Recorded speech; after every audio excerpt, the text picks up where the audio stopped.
Sa pagpapatuloy ng ating manhwa, sumapit na ang gabi. Sa isang sulok ng kwarto ay may lumang mantle clock. Dahan-daang umusad ang mga kamay nito at lumampas na sa 12:00 ng hating gabi. Samantala, nakahiga na si Leon at si Rosvisa sa malambot na kama, nakatalukbong ng iisang manipis na kumot. Ilang sinag ng malamig na liwanag ng buwan ang pumasok sa bintana. Sa katahimikan ng gabi, may bahagyang kaluskos ng tela na narinig.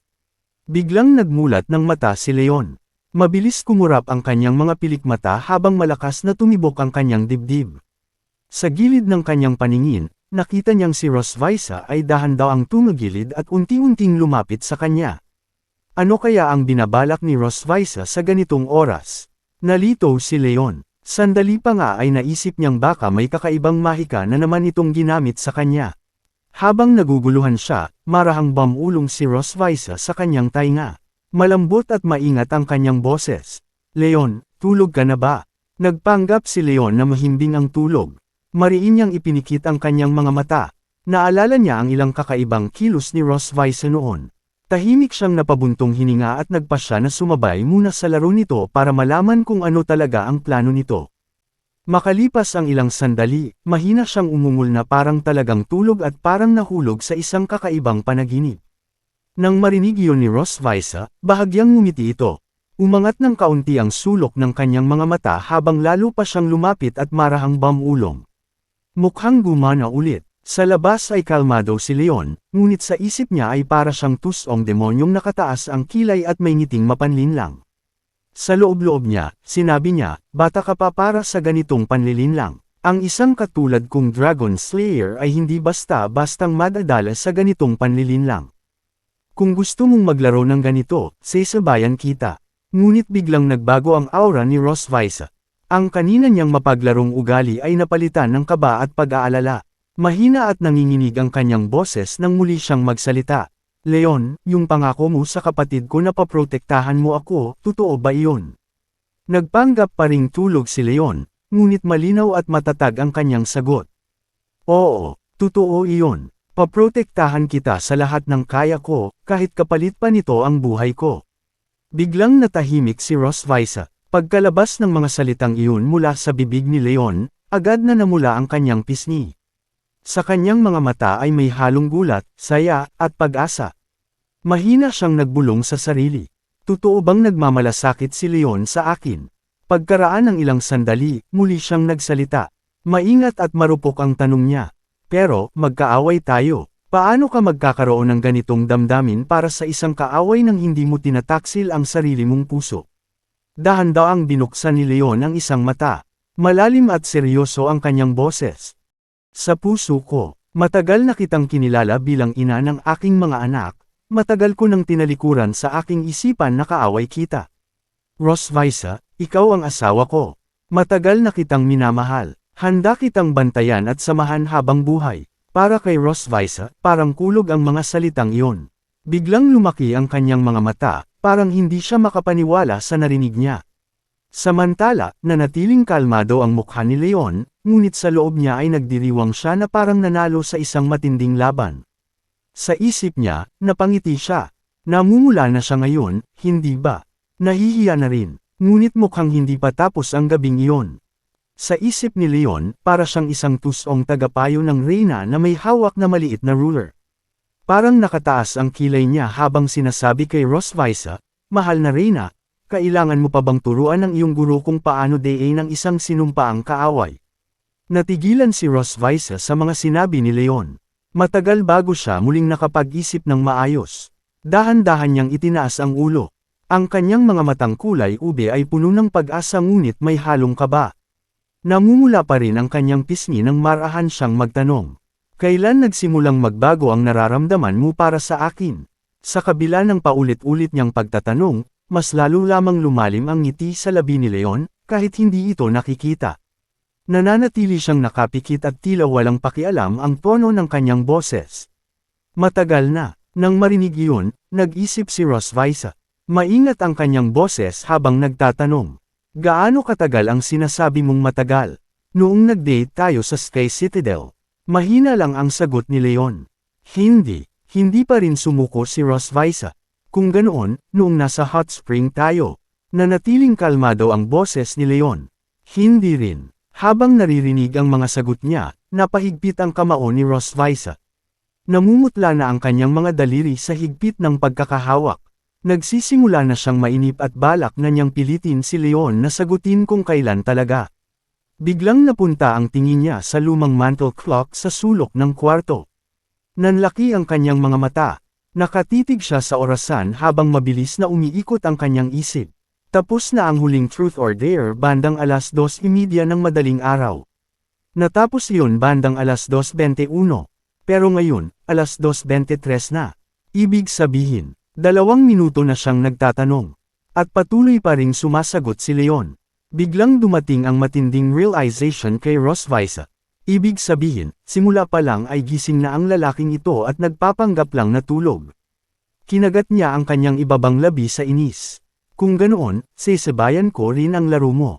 Huminga siya ng malalim. Sa isang iglap, daan-daang maliliit na kalokohan ang pumasok sa isip niya para gantihan si Leon. Hinawakan ni Rosviza ang kanyang baba at nag-isip ng malalim, wika niya.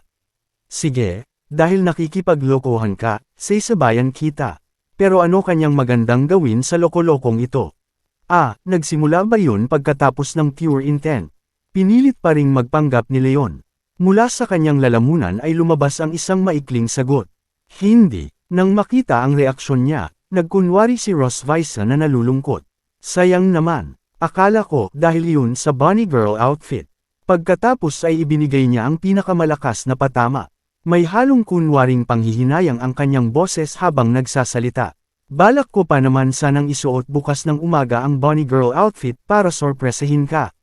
Parang kidlat na tumama ang mga salitang iyon kay Leon. Sa isang iglap, halos mabasag ang lahat ng pagpapanggap niyang ginagawa.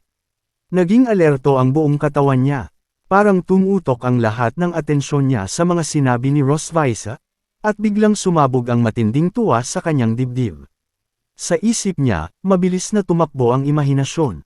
Na-imagine niya si Rosviza na suot ang bunny girl outfit. Halos tumaas ang sulok ng kanyang mga labi kahit pilit niya itong pinipigilan. Sa likod niya, marahang nagsalita si Rosviza na parang nag-iisip sa sarili. Saan ko nga ba inilagay ang outfit na iyon? Matagal na rin mula nang huli ko itong isuot. Kasya pa kaya sa akin? Habang nagsasalita si Rosviza, lalo pang bumibilis ang tibok ng puso ni Leon. Narinig niya ang mahinang kaluskos ng galaw sa likod niya, na para bang talagang hahanapin nito ang damit. Hindi na mapigilan ni Leon ang sarili. Sa loob ng isip niya ay sumisigaw ang isang boses. Talagang isusuot niya ang bunny girl outfit. Sa huli, nanag ang kanyang kuryosidad kaysa sa pag-iingat. Dahan-daang umupo at tumingin si Leon sa kinaroroonan ni Rosviza habang nagsasabi ng, nasaan na kaya siya, hindi naman niya siguro ako mahuhuli. Saglit lang naman, gusto ko lang makita kung nakaalis na siya. Ngunit sa sandaling tumingin siya, natigilan siya sa gulat. Wala na si Rosviza sa tabi niya. Napako si Leon sa kinahihigaan. Biglang napuno ng pagkalito ang isip niya. Saan siya napunta? Sa sandaling iyon, may pamilyar na presensya na biglang lumapit mula sa likuran niya. May dalang bahagyang lamig ang hangin na iyon. Nanlamig ang batok ni Leon at agad siyang pinawisan ng malamig sa likod. Bigla siyang natauhan. Isang kaisipan lang ang nagliyab sa isip niya. Patay, naloko ako. Mabilis siyang tumungala. At ang bumungad sa kanya ay ang nakangiting mukha ni Rosviza. Sa wakas ay nagising ka rin, asawa ko. Itinaas nito ang kanyang hita na balot ng stockings at marahang idiniin ang tuhod sa palso ni Leon, mabilis at eksakto ang kanyang kilos. Pagkatapos ay ikinaway niya ang kaliwang kamay. Isang hibla ng maputlang lilang mahika ang umikot sa isa pang stocking at sa isang iglap ay tinali ang kabilang palso ni Leon sa headboard ng kama. Sa loob lamang ng isang sandali, tuluyang nakagapos si Leon. Matapos iyon, agad na sumampas si Rosviza sa ibabaw niya. Yumuko siya at tumingin kay Leon, may ngiting puno ng tagumpay sa kanyang mga labi. Talagang naantig ako sa mga sinabi mo kanina. Dahil sa kapangyarihan ng dragon ni Rosviza, hindi man lang makagalaw si Leon. Hindi sinasadyang napatingin siya sa maputing balat sa dibdib ni Rosviza. Nautol siya sa hiya. Huwag kang gumalaw. Nang makita ang reaksyon niya, lalo pang lumapit si Rosviza. Diretso ang tingin ng kanyang mga mata sa mga mata ni Leon. Itinaas niya ang isang kamay at idiniin iyon sa balikat ni Leon. Mahigpit niyang pinisil ang balikat nito habang nakangiti. Sa loob ng santuwaryo ng pilak na dragon ko, may bagay ba na hindi kayang gawin ni Prinsipe Leon? Nagpalingalinga si Leon sa kaba. Mabilis siyang umiling habang nagmamadaling magsalita. May hindi pagkakaintindihan lang. Makinig ka muna sa paliwanag ko, okay? Sa sandaling iyon, lalo pang yumuko si Rosvisa. Halos magdikit na ang kanilang mga mukha at naghahalo na ang kanilang hininga. Ngunit biglang naging malambot ang kanyang boses. Ang kanyang mga matang kulay ube ay puno ng kunwaring paghanga at pag-asa habang marahan niyang sinabi, sige, makikinig ako sayo, asawa ko. Pakikinggan ko ang lahat ng sasabihin mo. Tumangala siya at sinalubong ang tingin ni Rosvisa. May bakas ng kawalan ng magawa sa kanyang mga mata. Pagkatapos ay sinabi niya ng mahina, pwede mo bang kalasin muna ang mga stockings na ito para sa asawa mo? Kinawayan ni Rosvisa ang kanyang daliri. Magaan ang tono ng kanyang boses ngunit napakatatag ng kanyang sagot. Hindi pwede, asawa. Ngayong gabi, ang pares ng stockings na ito ay gagamitin para itali ang mga kamay mo, o ipapasok ko sa bibig mo. Biglang nagbago ang atmosphere ng kwarto. Nawala ang ngiti sa mukha ni Rosvisa. Saglit na dumaan sa kanyang mga mata ang isang bahagyang lungkot. Yumuko siya at lumapit pa kay Leon. May halong sama ng loob at galit ang kanyang boses nang magsalita siya. Sinungaling ka. Ang mga sinabi mo sa kapatid ko, kasinungalingan din ba iyon? Sandaling natahimik si Leon. Lamambat ang kanyang tingin habang mahina siyang sumagot. Yung mga sinabi ko sa kapatid mo, kalahati totoo, kalahati hindi. Ang pangakong iyon. Totoo naman ang pangakong iyon, sabi ni Leon. Pero noong sinabi ko iyon noon, may kaunting galit pa rin akong nararamdaman sa puso ko. Ngunit mula nang makilala kita, ang lahat ng tinatawag kong galit ay matagal nang naglaho na parang usok. Saka isa pa, hindi ba sinabi ko na kanina? Ikaw ang ina ng aking mga anak, kaya naman paprotektahan kita kahit kapalit pa nito ay ang aking buhay. Parang maliliit na alon ang kumalat sa puso ni Rosvisa nang marinig niya ang mga salitang iyon. Unti-unting nawala ang galit sa kanyang dibdib, napalitan ng isang mainit at malambot na pakiramdam. Natulala siya habang nakatingin kay Leon. Ang galit at sama ng loob sa kanyang mga matang kulay ube ay agad na natunaw. Pero kahit ganoon, may bahagyang inis pa rin siyang naramdaman. Kalahati totoo, kalahati hindi. Dahilan mo lang iyon para magsinungaling sa akin. Hindi ko alam na ganoon ka pala kaseryoso sa pangakong ginawa ko noon sa kapatid mo, sabi ni Leon. O baka naman, gusto mo nang gawing totoo ang pagpapanggap nating dalawa. Saglit na natigilan si Rosvisa. Pagkatapos ay biglang namula ng todo ang kanyang mukha. Sa hiya at inis, bigla niyang kinuha ang malaking brown na teddy bear sa tabi niya at malakas na ipinukpok iyon sa ulo ni Leon. Pagkatapos ay itinakip niya ang teddy bear sa buong ulo ni Leon, halos hindi na ito makahinga. Mula sa ilalim ng teddy bear, mahina ngunit reklamo ang boses ni Leon. Papatahin mo ba ang sarili mong asawa? Hindi tumigil si Rosvisa. Ginamit niya ang dalawang kamay para paulit-ulit na idiin ang teddy bear kay Leon hanggang sa mapaurong ito at bumagsak ng malakas sa kama. Samampa si Rosvisa sa ibabaw niya. Sa kanyang mga matang kulay ube ay kumikislap ang tusong saya. May mapaglarong ngiti sa kanyang labi habang nanunukso ang kanyang boses. Hoy, itong teddy bear ang pumapatay sa'yo. Ano bang kinalaman ko doon? Sa ilalim ng teddy bear, umungol si Leon. Rosvisa, babawi ako sa'yo. Nang makita kung gaano siya kainis, lalo pang tumawa si Rosvisa. Ano iyon? Hindi kita marinig, asawa. Ano ang sinabi mo? Habang nakatago pa rin sa ilalim ng teddy bear, biglang may naramdaman si Leon na matigas na bagay na dumidiin sa kanyang dibdib mula sa loob ng teddy bear, bandang tiyan nito. Agad nagbago ang kanyang ekspresyon. May kakaibang kutob siyang naramdaman. Tumigil siya sa paggalaw. Bahagyang nanigas ang kanyang katawan habang sumisilip ang kanyang mga mata sa pagitan ng balahibo ng teddy bear. Tinitigan niya ang matigas na bahagi sa loob nito. Ano ang nasa loob ng teddy bear na ito? Bulong niya, may tinatago ka rito, hindi ba? Habang hinahaplos niya ang bahagyang magaspang na balahibo ng teddy bear, handa na sana niyang pindutin muli ang bahaging iyon.